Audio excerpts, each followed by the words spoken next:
I'm Elsie, 30 female. I live in a small, quiet apartment overlooking a city park, a place I chose because the constant, gentle hum of life outside reminds me that the world keeps moving. I'm a forensic accountant, a job that suits me because I find comfort in numbers. They don't lie, they don't have hidden motives, and they always, eventually, add up. My life now is built on a foundation of logic and provable facts, a direct response to a past that was destroyed by a single, catastrophic lie. A lie that cost me my family, my home, and 8 years of my life. Before this story unfolds, I'd love to connect with you. Please let me know in the comments where you're watching from and what time it is in your corner of the world. It's amazing to see how far these stories can travel. The house I grew up in wasn't just a structure of wood and brick. It was a testament to my father's success and his relentless pursuit of perfection. Located on Willow Creek Lane, the most prestigious street in town, it was a sprawling colonial with pristine white columns, a manicured lawn that looked like a green velvet carpet, and a garden my mother had lovingly tended until she passed away when I was 12. After she was gone, the house felt colder, larger, but it was still home. It was the only world I knew. My father, Dr. Arthur Graham, was a renowned cardiothoracic surgeon, a man whose hands could literally mend broken hearts, but who struggled to handle the emotional fractures within his own home. He was a good man, I believed, but his love was conditional, tied to achievement, reputation, and appearances. 2 years after my mother's death, Genevieve entered our lives. She was an art gallery curator, elegant and poised, with a way of speaking that was both soft and immovably firm. She filled the house with abstract sculptures and expensive art, replacing my mother's warm, floral patterns with cool, minimalist tones. With her came her daughter, Isabel, who was a year younger than me. Isabel was beautiful, charming, and possessed an almost supernatural ability to read a room and become exactly what people wanted her to be. To my father, she was the perfect daughter, effervescent, socially adept, and always eager to please. To me, she was a shadow I could never quite escape. Living with Isabel was like navigating a minefield of passive aggression. She would borrow my favorite sweater and accidentally spill wine on it. She'd compliment me in a way that felt like an insult, like, "Oh, Elsie, it's so brave of you to wear your hair like that." She was a master of the subtle sabotage, the small, untraceable acts of malice that made me feel like I was going crazy. When I tried to bring it up with my father, he would sigh, his disappointment palpable.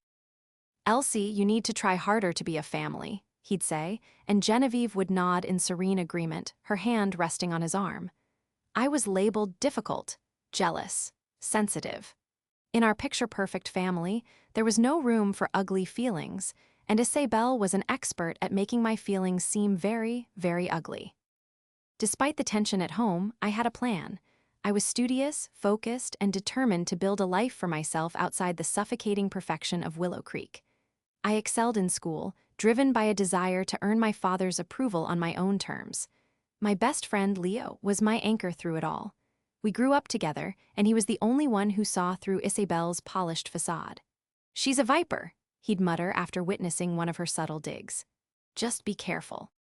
His family lived in a much more modest part of town, and our friendship was a source of quiet disapproval for my father and Genevieve, who felt I should be socializing with the children of their affluent friends. The summer I turned 22, I had just graduated from university with a degree in finance and was preparing to start a prestigious internship in the city. It felt like the beginning of my escape, the first step toward a life that was truly my own.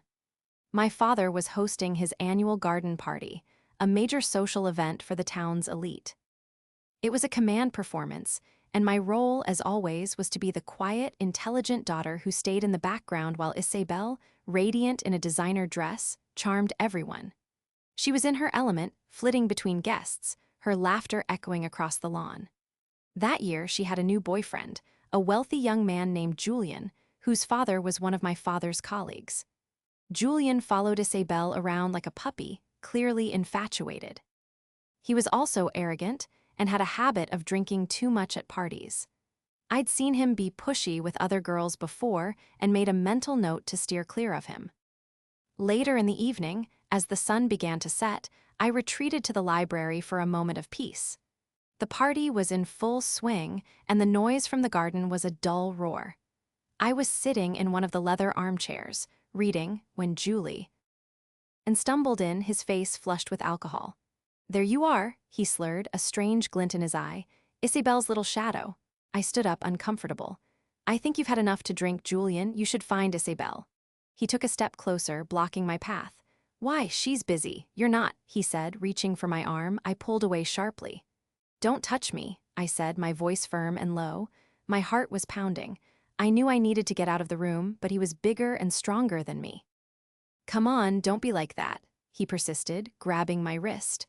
I reacted on instinct, shoving him hard.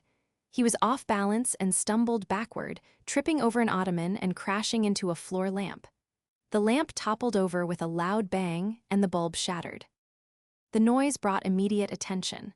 The library door swung open, and there stood Isabel, her face a mask of concern that quickly twisted into something else, something triumphant. My father and Genevieve were right behind her. Julian was on the floor, groaning, holding his head where it had hit the edge of a table. He wasn't seriously hurt, just drunk and dramatic. "What happened?" my father demanded, his voice like thunder. Before I could say a word, Julian pointed a shaky finger at me. She came onto me," he stammered, his eyes wide. "I said no, and she attacked me." The lie was so absurd, so outrageous, that for a second I couldn't even process it. I looked at Isabel, and in that moment I saw it all. This wasn't a misunderstanding. This was a setup. Her eyes met mine, and they were cold, calculating, and utterly devoid of sympathy. She had seen her opportunity and seized it with brutal efficiency. I tried to defend myself, my voice trembling with shock and anger. "That's not what happened. He was drunk, he grabbed me, and I pushed him away." But my words were drowned out by Genevieve's gasp and my father's stony silence. He looked from Julian on the floor to my disheveled appearance, my face flushed with adrenaline. He didn't look at my eyes, he looked at the scene, and he saw what Isabel and Julian wanted him to see. He saw a messy, complicated problem that threatened his perfect world. Isabel rushed to Julian's side, cooing over him, helping him up. "Oh, you poor thing," she said, loud enough for everyone to hear. "I can't believe she would do this. I knew she was jealous of us, but this..." The narrative was set, the story was written, and in the space of 30 seconds I had been cast as the villain. The foundation of my life, the fragile ground I stood on in that house, had just crumbled into dust. The truth didn't matter. In the house on Willow Creek, perception was everything. The aftermath of the library incident was swift and brutal. It was like watching a verdict being delivered by a jury that had decided my guilt before the trial even began. My father, Arthur, didn't yell. He didn't rage. He did something far worse. He looked at me with a cold, clinical detachment, the same way he might look at a diseased organ that needed to be excised. The party guests were discreetly ushered out, their whispers following them down the driveway like a trail of poison. Genevieve and Isabel huddled around Julian, who was playing the part of the victim with Oscar-worthy conviction, nursing a non-existent head wound. Later that night, in the sterile silence of his study, my father delivered his sentence. I stood before his large mahogany desk while he sat, steepling his fingers, his face unreadable. Genevieve stood behind him, a sentinel of judgment. Isabel was pointedly absent, having gone to take care of Julian. "Elsie," he began, his voice devoid of any warmth. "Julian's father called me. They are, understandably, horrified. We have managed to convince them not to press charges on the condition that you are dealt with. This incident is a stain on our family's reputation." I tried to speak, to plead my case again. "Dad, please, you have to listen to me. He's lying. Isabel is lying. He grabbed me." My father held up a hand, silencing me. "Enough," he said, his voice cutting through my desperation. "I don't know what delusions you've been harboring, what jealousy has been festering inside you, but this is the end of it. You have become a liability." Genevieve spoke for the first time, her voice like ice chips. "Arthur and I have discussed this. It's clear you need help, but you cannot stay here. Your presence is disruptive." The word hung in the air, disruptive. I wasn't his daughter. I was a disruption to the perfect life he had built with his new family.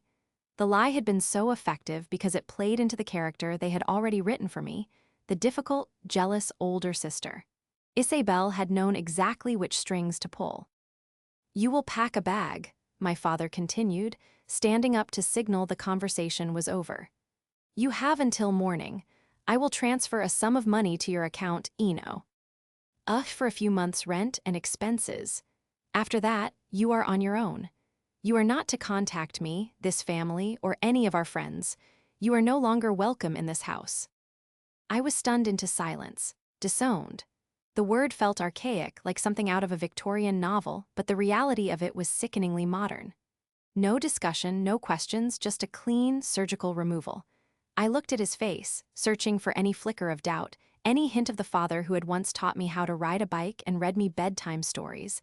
I found nothing. There was only the surgeon, cutting away the problem. My internship was gone before it even began. My father had made a call, explaining that I was having personal issues and had to withdraw. The lie had started to spread, its tendrils reaching out to strangle my future before it could even start. The only person I could call was Leo.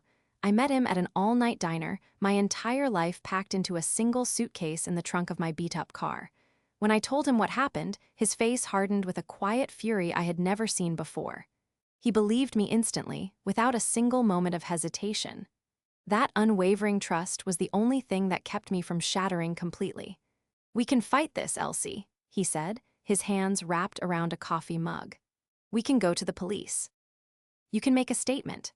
I just shook my head, the tears I'd been holding back finally starting to fall. "Fight them with what, Leo? It's my word against Julian's, and he has Isabel, Genevieve, and my father backing him up. Who are the police going to believe? A respected surgeon's family or the unstable daughter he just threw out?" He knew I was right. The power imbalance was insurmountable. My father's influence in our town was absolute. The first few months were a blur of cheap motels and job rejections. The money my father had given me felt like blood money, but I had no choice but to use it. I moved to a city a few hours away, hoping to put enough distance between my past and my future. I found a tiny apartment in a rundown building and took a job as a bookkeeper for a small, family-owned hardware store. It was humbling, anonymous work. I, who had graduated at the top of my class, was now tracking inventory and payroll for a pittance.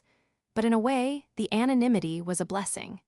Here, I wasn't Dr. Graham's disgraced daughter. I was just Elsie, the quiet woman who was good with numbers. The whispers, however, had a long reach. One day, a woman came into the store who had been a guest at the party. She recognized me, and a look of pity and disgust crossed her face. The next day, my boss called me into his office. "I'm sorry, Elsie," he said, avoiding my eyes. We're a family business. We can't have any trouble." I was fired. The vicious whisper had followed me. I realized then that I couldn't just run. I had to rebuild myself into someone so different, so solid, that no rumor could touch me. That was the turning point. I stopped mourning the life I had lost and started building a new one from the ground up. I enrolled in night classes, pursuing a certification in forensic accounting. The work resonated with me on a deep level. It was about finding the truth hidden in plain sight, about meticulously following a trail of data until a clear, undeniable picture emerged.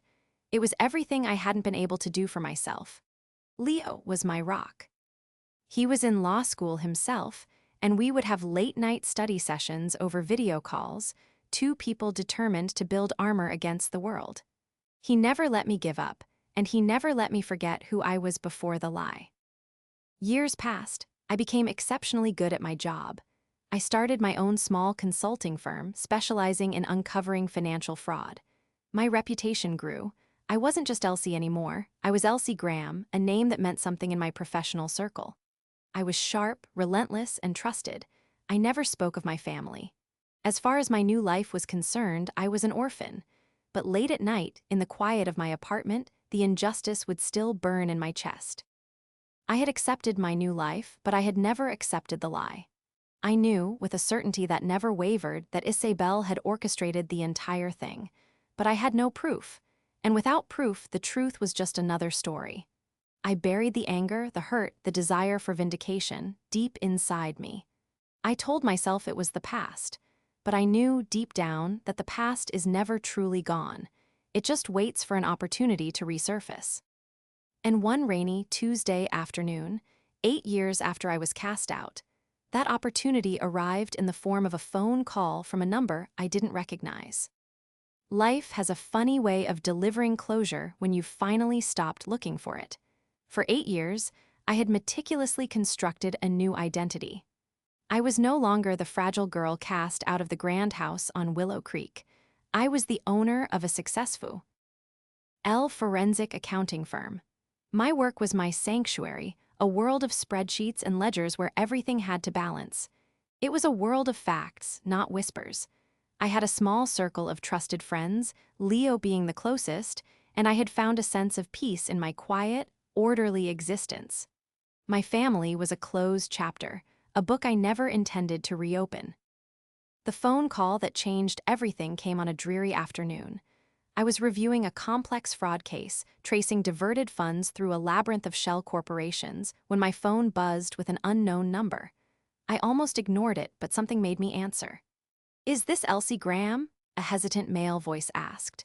It was a voice I hadn't heard in nearly a decade, but I recognized it instantly. It was Julian. The sound of his name in my own mind sent a jolt of ice through my veins. I didn't speak, my throat suddenly tight. "Elsie, are you there? It's Julian Croft," he said, his voice strained. I need to talk to you. It's important." My first instinct was to hang up. What could he possibly want after all this time? But my professional curiosity, the part of me trained to pull at loose threads, took over. "What do you want, Julian?" I asked, my voice flat and cold. He let out a shaky breath. "I know it's a lot to ask, but can we meet? I need to tell you something. I need to apologize." An apology? After 8 years of silence.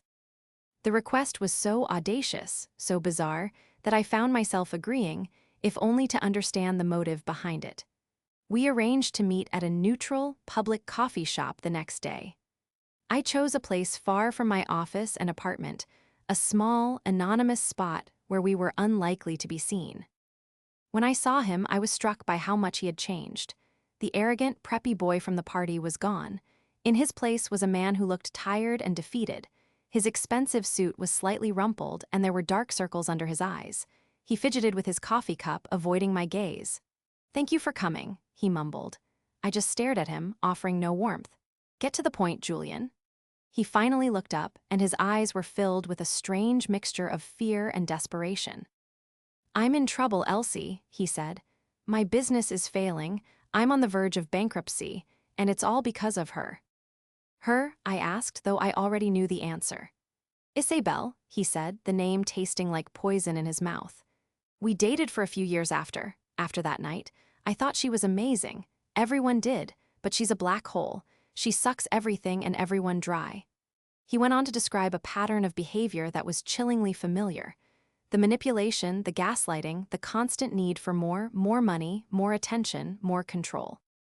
He had invested his inheritance into a business venture she had pushed for, only for her to bleed the accounts dry for her lavish lifestyle. When he finally confronted her, she had dumped him and moved on to her next wealthy target, leaving him in financial ruin. "I deserved it, I know," he said, his voice cracking. "For what I did to you, there hasn't been a day in 8 years that I haven't thought about it. I was a coward. I was drunk, and she had me wrapped around her finger. She told me what to say." This was the first crack in the wall of lies, but I kept my expression neutral. I was an accountant listening to a client, not a victim listening to her accuser. I needed facts, not a tearful confession. "Why are you telling me this now?" I asked. He reached into his briefcase and pulled out an old laptop. It was dented and covered in stickers, clearly a relic from his college days. "When Isabel and I were breaking up, it was messy. We were arguing, and she threw this laptop against the wall. The screen cracked, and it wouldn't turn on. I just threw it in a closet and forgot about it. Last week, while I was clearing out my storage unit, I found it. On a whim, I took it to a repair shop. The guy managed to recover the hard drive. He booted up the old machine, the screen flickering to life. He navigated through a series of old files until he found what he was looking for, an email client. He clicked on the drafts folder. There was only one email in it, dated the day after the party. The recipient was one of Isabel's best friends. The subject line was, "OMG, you won't believe this." My heart began to hammer against my ribs as I read the words on the screen. It was Isabel in her own voice, bragging about what she had done. So then Julian stumbles into the library totally wasted and starts hitting on Elsie, the prude. She shoves him and he falls over and makes this huge scene. It was perfect. Dad and Genevieve came running in, and I knew it was my chance. I just whispered to Julian to say she came onto him, and he did it. He's so dumb, he'll do anything I say. You should have seen Elsie's face. Dad is totally kicking her out. Finally, I'll have him and this whole house to Mize. Elf, it's about time I got rid of the competition. Can't wait to tell you all the details. Zoxo Izzy. She had never sent it. In the chaos and excitement, she must have written it, saved it as a draft, and then forgotten about it. It was the digital equivalent of a smoking gun. A confession, in her own words, time-stamped and irrefutable. It detailed the motive, jealousy, and a desire to have our father to herself. It confirmed she had manipulated Julian. It was everything. All the pain, all the shame, all the years of exile, validated in a single, unsent email. Julian looked at me, his face pale. "I found it 2 days ago," he said quietly. "I knew I had to show it to you. Elsie, I am so sorry for what I did. I can't undo it, but I can give you this. Do whatever you want with it. Ruin her, you have every right." I took a picture of the screen with my phone, my hand shaking slightly. The forensic accountant in me was already thinking about chain of custody, metadata, how to verify the digital artifact. But the woman in me, the girl who had been thrown away like trash, was feeling something else entirely. It wasn't triumph, not yet. It was a cold, sharp clarity. The whisper that had destroyed my life was no longer a whisper. It was now a piece of evidence. For 8 years, I had been living in the aftermath of her story. Now, I finally had the power to write my own. I looked at Julian, a man broken by the same person who had tried to break me. "Thank you, Julian," I said, my voice steady. And for the first time in a long time, I felt the embers of a long-dormant fire begin to glow. It was the fire of righteous anger, and it was about to be fueled by a meticulous, calculated plan for justice. The unsent email was the key, but I knew it wasn't enough. A single piece of digital evidence from a bitter ex-boyfriend could be challenged, dismissed as a fabrication. Isabel was now a PR specialist, a professional manipulator of narratives. She would have a dozen ways to spin it. My father, a man who had built his life on reputation, would be inclined to believe whatever story caused the least public disruption. To truly dismantle the lie, I needed more. I needed a fortress of facts, an unassailable case built brick by brick. My years as a forensic accountant had prepared me for this moment. I was no longer the emotional 22-year-old girl.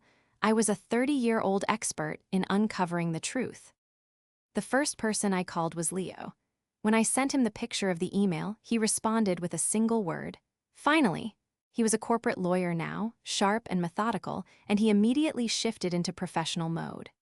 "Okay, Elsie, this is a strong starting point, but you're right, we need to corroborate it. The laptop is crucial.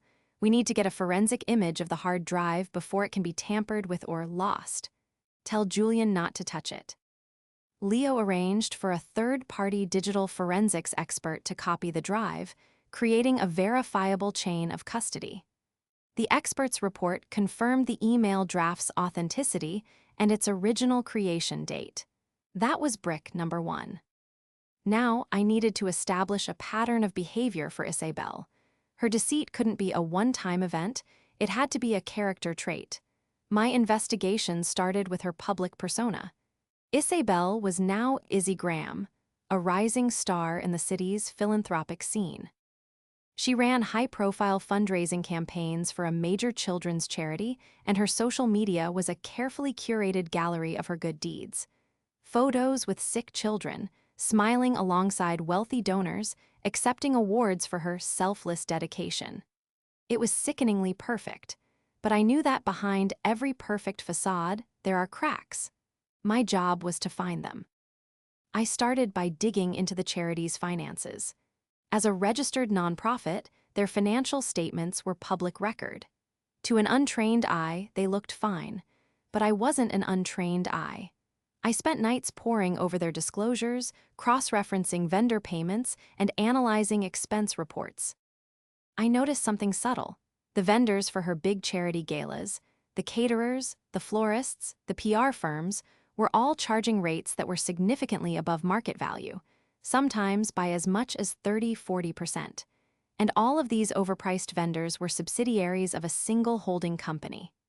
This was a classic kickback scheme. The vendors overcharge the charity, and then a portion of that overpayment is kicked back to the person who approved the contract. It was a quiet, insidious way to steal from the very children she claimed to be helping. This was a major piece of the puzzle, but I needed to connect the money to Isabel directly. The holding company was registered anonymously, a dead end. So, I shifted my focus to her personal life. I hired a discreet private investigator, a woman named Maria, whom I had worked with on previous cases.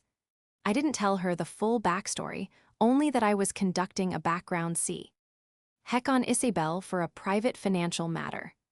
I gave Maria a list of names, Isabel's ex-boyfriends after Julian, former colleagues, and the friend to whom the draft email was addressed. Within 2 weeks, Maria started delivering results. The friend, a woman named Tiffany, had a falling out with Isabel years ago. After some persuasion and the promise of anonymity, Tiffany agreed to talk. She remembered the night of the party vividly. "Oh yeah, Izzy called me the next day, bragging," Tiffany told Maria. She said she'd finally gotten rid of her annoying stepsister. She thought it was hilarious. She always hated how her dad paid any attention to Elsie. She wanted to be the only daughter.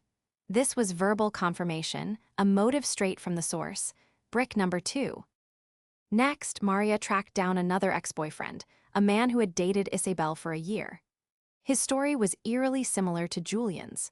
He spoke of her immense charm, followed by emotional manipulation and financial exploitation. He had loaned her a significant amount of money for a can't-miss investment, which he never saw again. When he pushed for it, she launched a smear campaign against him among their mutual friends, painting him as unstable and abusive. He had been too ashamed and intimidated to fight back. Brick number 3, a clear pattern of manipulation and financial abuse. The final piece, the one that would tie everything together, came from the vendor research.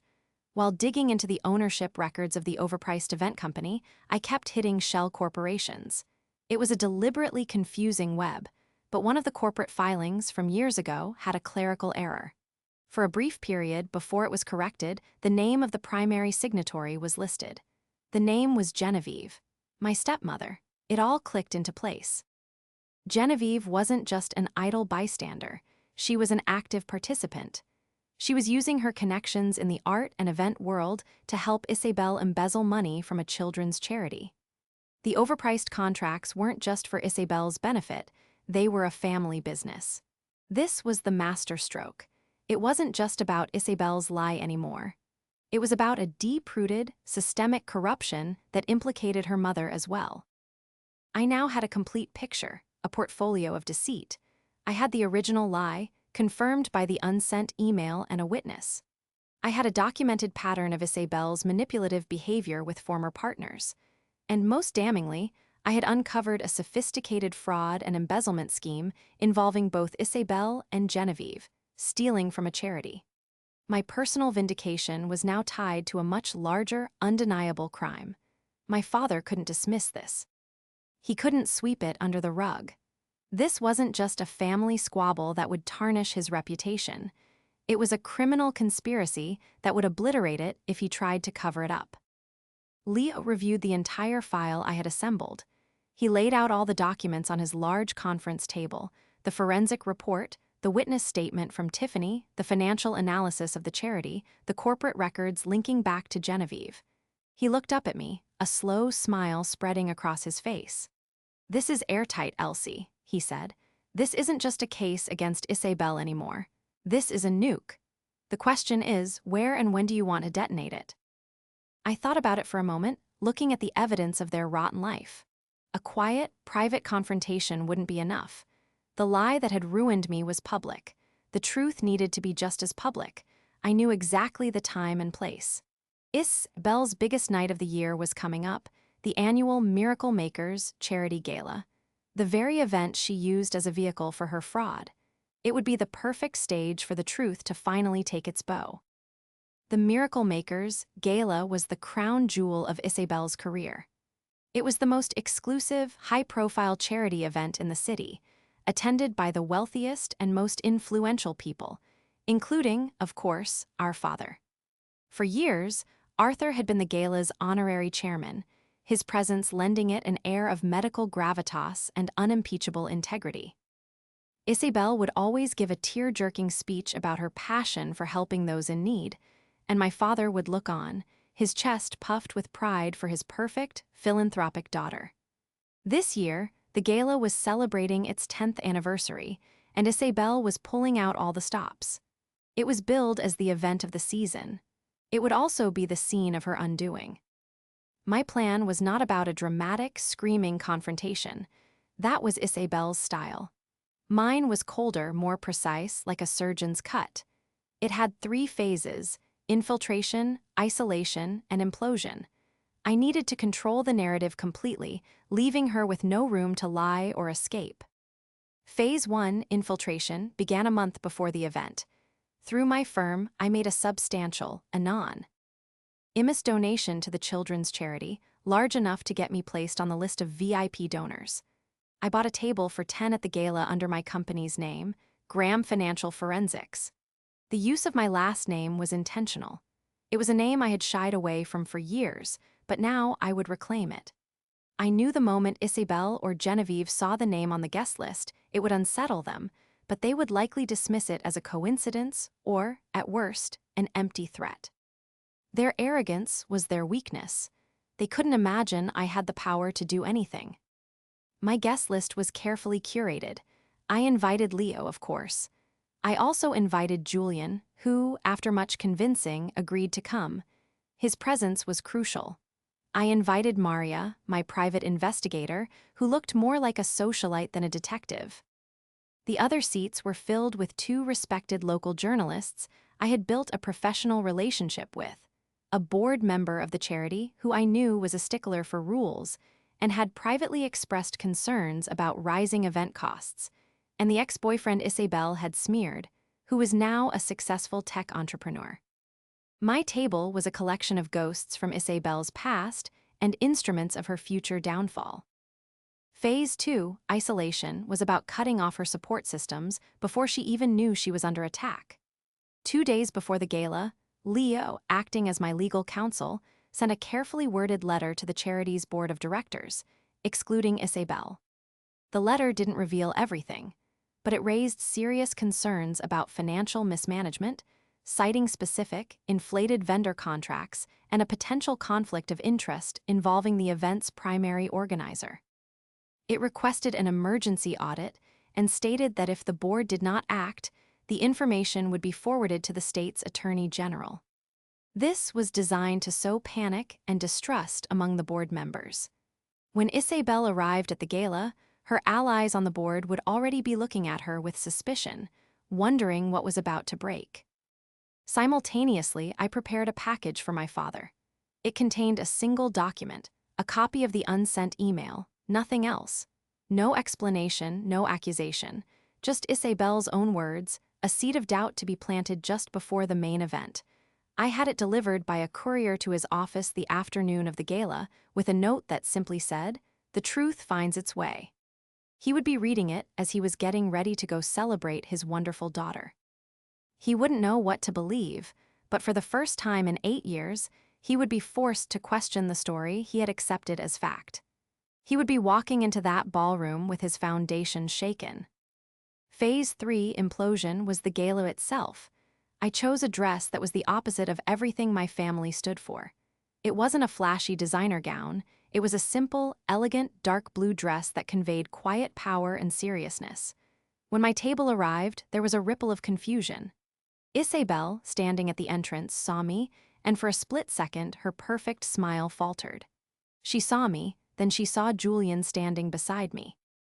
Her eyes darted around, recognizing the other faces at my table. I could see the mental calculation, the flicker of panic. She recovered quickly, gliding over with Genevieve in tow, her public face firmly back in place.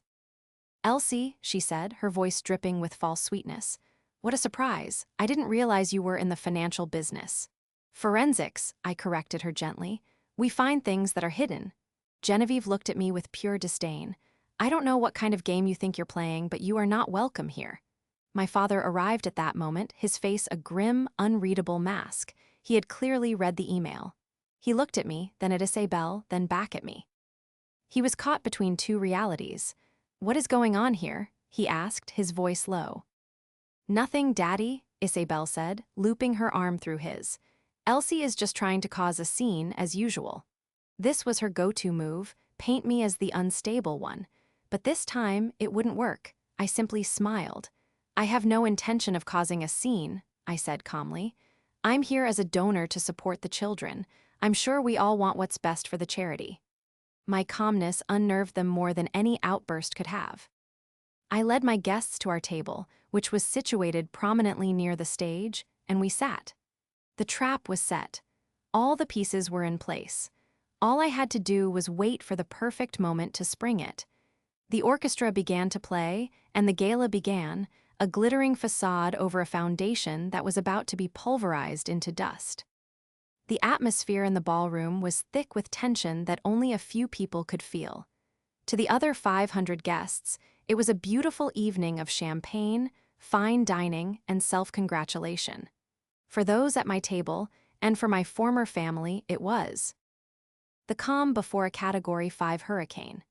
Isabel was a true professional. She moved through the room, greeting donors, laughing and posing for pictures, but her eyes kept flicking back to our table. I could see the frantic energy beneath her polished exterior. She was whispering urgently to Genevieve, who was shooting daggers at me from across the room. My father sat at the head table, looking lost. He was a man adrift, his certainties washed away, and he just stared blankly at the stage. The keynote speech was scheduled for after the main course.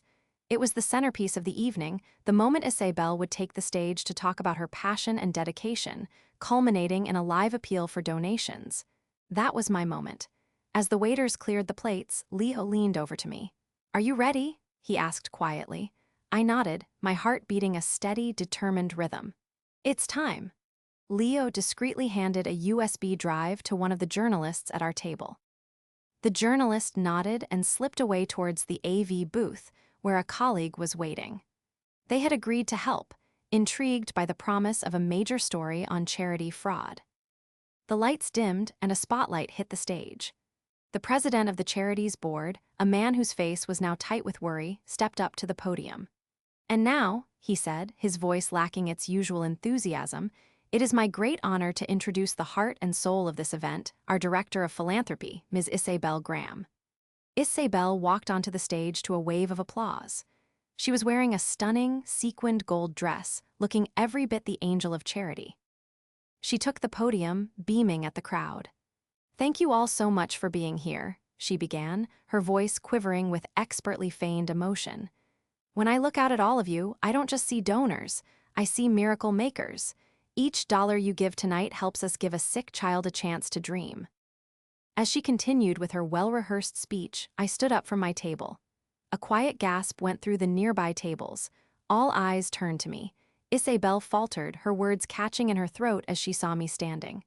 "Excuse me," I said, my voice calm but carrying through the suddenly silent ballroom. "I have a question." Isabel tried to regain control. "This isn't the time for questions," she said, her smile becoming a painful grimace. "If you'd like to make a donation." "My donation is a matter of public record," I interrupted, taking a few steps toward the stage.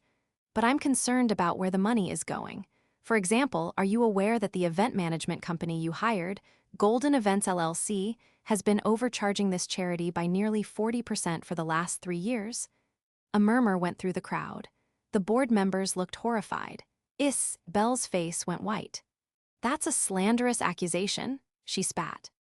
"I have no idea what you're talking about." "Don't you?" I asked, my voice rising slightly. "Because my forensic investigation traced the ownership of Golden Events LLC through 3 shell corporations right back to its sole proprietor. Your mother, Genevieve." All heads swiveled to Genevieve, whose face had crumpled in horror.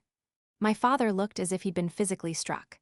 Before Isabel could respond, the large screens on either side of the stage, which were supposed to be showing a slideshow of smiling children, flickered. And then, a new image appeared, a crystal-clear projection of the unsent email. The room was filled with the collective sound of hundreds of people inhaling at once. The font was huge, every word legible from the back of the ballroom. So then Julian stumbles into the library. It was perfect. I knew it was my chance. I just whispered to Julian to say she came onto him, and he did it. Dad is totally kicking her out. Finally, I'll have him and this whole house to myself. Isabel stared at the screen, her mouth opening and closing like a fish. The confession, her own gleeful, cruel words, were broadcast for the entire world to see. That's fake," she stammered, her voice a high-pitched squeak. "That's a fabrication," I shook my head slowly. "Is it? Perhaps Julian can confirm." On cue, Julian stood up from my table. All eyes went to him. "It's not fake," he said, his voice shaking but clear. "She told me exactly what to say that night. I lied for her. And I am deeply, deeply ashamed of it." It was over. The lie was dead. The room erupted in a cacophony of shocked whispers. Isabel looked desperately toward my father, her last hope. "Daddy, please, don't believe them. It's not true." Arthur slowly rose from his chair. He looked old and frail. He walked to the edge of the stage, his eyes locking onto Isabel's. He didn't look at me. He only looked at her, the daughter he had chosen, the one he had sacrificed me for. He didn't need to ask if it was true. He could see it in her panicked eyes. The truth he had buried foe. Our 8 years had just exploded in his face. He didn't say a word. He just turned, and with the posture of a man who had been hollowed out from the inside, he walked out of the ballroom. His exit was her final conviction. Isabel stood frozen on the stage, the spotlight a cruel halo around her. The applause had been replaced by a deafening silence, punctuated by the clicks of phone cameras capturing her humiliation. Her perfect world, her perfect reputation, all of it, had been publicly and irrevocably demolished in the space of 5 minutes. I didn't feel a rush of triumph. I just felt a quiet, profound sense of release, as if a weight I had been carrying for years had finally been lifted. I turned and walked back to my table. The implosion was complete. The fallout from the gala was immediate and catastrophic for the Graham family. The 2 journalists at my table had their stories online before the event staff had even finished clearing the dessert plates. The headlines were brutal. Charity director accused of fraud, embezzlement, society scandal. Surgeon's daughter implicated in long-concealed lie. The story of the unsent email went viral. My name, Elsie Graham, was suddenly synonymous with a stunning, methodical takedown. I had expected a media storm, but I hadn't expected it to be so all-consuming. I didn't participate. I gave one brief, written statement through Leo. The evidence presented speaks for itself. My goal was to bring the truth to light, both for my own sake and for the sake of a charity that was being exploited. I consider the matter closed. Then I turned off my phone and let Leo handle the deluge of calls. My work was done. I had presented the facts. The world could draw its own conclusions. The charity's board of directors went into immediate damage control. Isabel and Genevieve were fired. A full, independent audit was launched, led by a firm Leo recommended. The investigation quickly confirmed my findings. The embezzlement scheme was extensive, totaling hundreds of thousands of dollars over several years. Criminal charges were filed against both Isabel and Genevieve. Genevieve, facing prison time, turned on her daughter, providing prosecutors with even more evidence in exchange for a plea deal. Their perfect mother-daughter bond shattered the moment real consequences appeared. Isabel's trial was a pathetic affair. Stripped of her wealth and influence, she was just a desperate, unlikable woman. She was found guilty of fraud and embezzlement and sentenced to 4 years in a low-security prison. Her name was now a permanent mark of shame. Genevieve received 2 years of house arrest and was forced to pay back all the money she had helped steal. My father, Arthur, became a recluse. The scandal destroyed his carefully constructed world. The hospital board asked him to step down from his position as chief of surgery. His reputation, the thing he valued above all else, was in tatters. He was no longer the respected Dr. Graham, he was the father of a convicted felon, the man who had disowned the wrong daughter. He tried to contact me several times, leaving rambling, apologetic voicemails. "Elsie, I was a fool. I was blind. I am so sorry. Please, can we talk?" I never returned his calls. An apology couldn't erase 8 years of exile. It couldn't heal the wound of a father who chose a comfortable lie over his own child's truth. Forgiveness was a currency I no longer dealt in. Some debts can never be repaid. A few months after the gala, Leo and I were having dinner at my apartment. The media frenzy had died down and my life was returning to a new, more peaceful normal. "He called again today," I mentioned casually, swirling the wine in my glass. Leo looked at me. "Are you ever going to talk to him?" he asked gently, without judgment. I thought for a moment, looking out at the city lights. "No," I said, the answer clear and calm in my own mind. "My family isn't a relationship to be repaired. It was a crime scene, and I've finally closed the case." My firm flourished. The publicity, while initially overwhelming, had an unexpected side effect. It made me one of the most sought-after forensic accountants in the country. People wanted the woman who had brought down the untouchable. I was a symbol of quiet, relentless justice, but the work itself was what grounded me. It was my anchor, the place where truth always won. I never went back to the house on Willow Creek. My father sold it shortly after the scandal broke, unable to live with the ghosts of his mistakes. My real home was the one I had built for myself, founded not on appearances or prestige, but on resilience and undeniable fact. The victory didn't feel like a fiery explosion of revenge. It felt like a quiet dawn. The long, dark night of the lie was finally over, and for the first time in years, I could feel the warmth of the sun on my face, knowing I was free. I had not only reclaimed my name, I had redefined it. And that was a foundation no one could ever take from me again.